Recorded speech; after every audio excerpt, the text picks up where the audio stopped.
Are you searching for a cheese recipe that's both dairy-free and nut-free? This firm cheese slices, melts and grates beautifully after just 30 minutes in the freezer.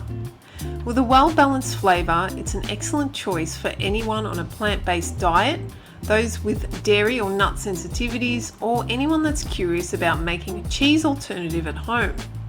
Plus, it's easy to prepare and only needs 2 hours in the fridge to set. You can melt it on toast, you can shred it on pizza, or you can add it to a cheese board. You decide. So keep watching to find out how to make this cheese. So if you're looking for a healthy vegan cheese recipe, look no further.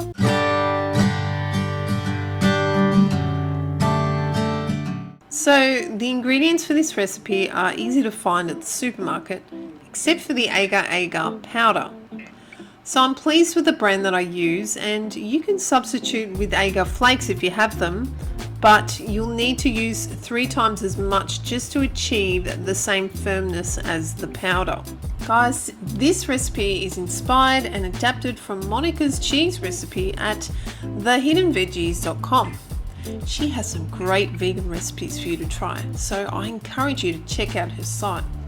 Okay guys, so here goes. Here is a list of what you're going to need for this recipe.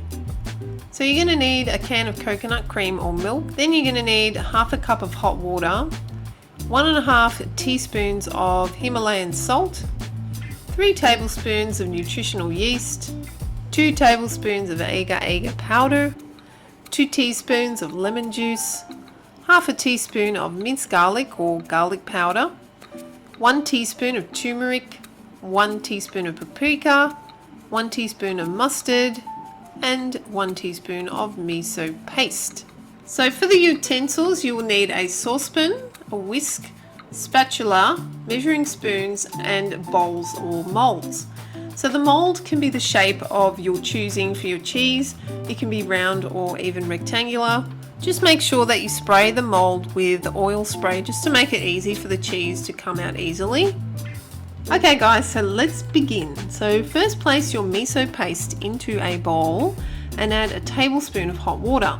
Now you've got to dissolve the miso in that water, and then we will add this to the end of cooking so not to kill the beneficial probiotics in the miso. Now you want to add all the ingredients in the saucepan. This is a coconut cream that I use, and I prefer it to milk because of its high fat content, which is perfect for a final creamy texture and flavour of this cheese. Coconut milk should also work.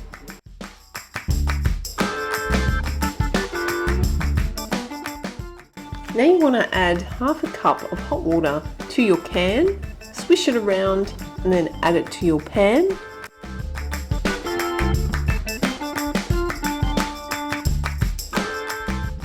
Now add 1.5 teaspoons of Himalayan salt,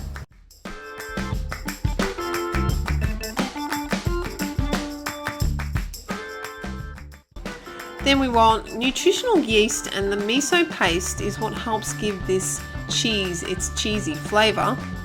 2 teaspoons of lemon juice,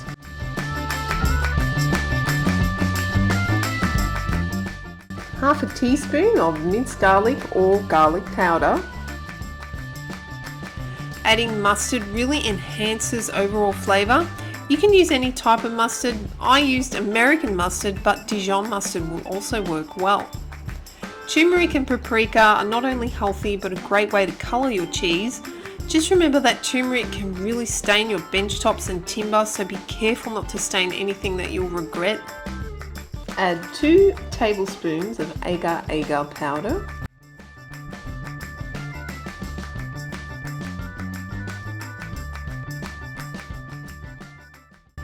Okay, so now we bring to a simmer and cook continuously for 5 minutes with a whisk. Make sure that you stay mixing the cheese and don't walk away whilst your cheese is cooking.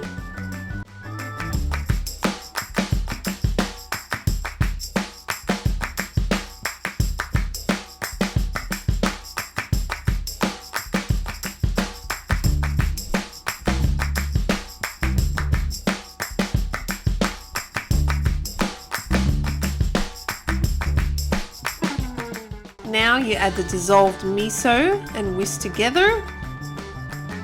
Be swift in adding your hot cheese mixture into your mold with a spatula. Then you want to place in the refrigerator for at least 2 hours. Now guys, you remove from your mold onto a plate and enjoy. You can cut it into slices to place on crackers. You can make cheesy toasted sandwiches, or you can place it in the freezer for about half an hour to firm up and then grate it to add to your favorite pizza topping or your pasta dish. This is the cheese that we've made. We're at the gorgeous beach today. It's a beautiful day. The sun's shining. It's gorgeous here under the tree. I've got Savvy here, she's gonna help me taste test. Yeah, she likes it. That's great. So for this recipe, I did try it a few times and I had to tweak it because the first time I added too much acidity. So I did it a few times and I found that adding the mustard and adding the miso really gave it that nice cheddar taste. So I think I've achieved a good balance of flavors. The great thing about it is that it's dairy-free and nut-free, so it's great for people with allergies.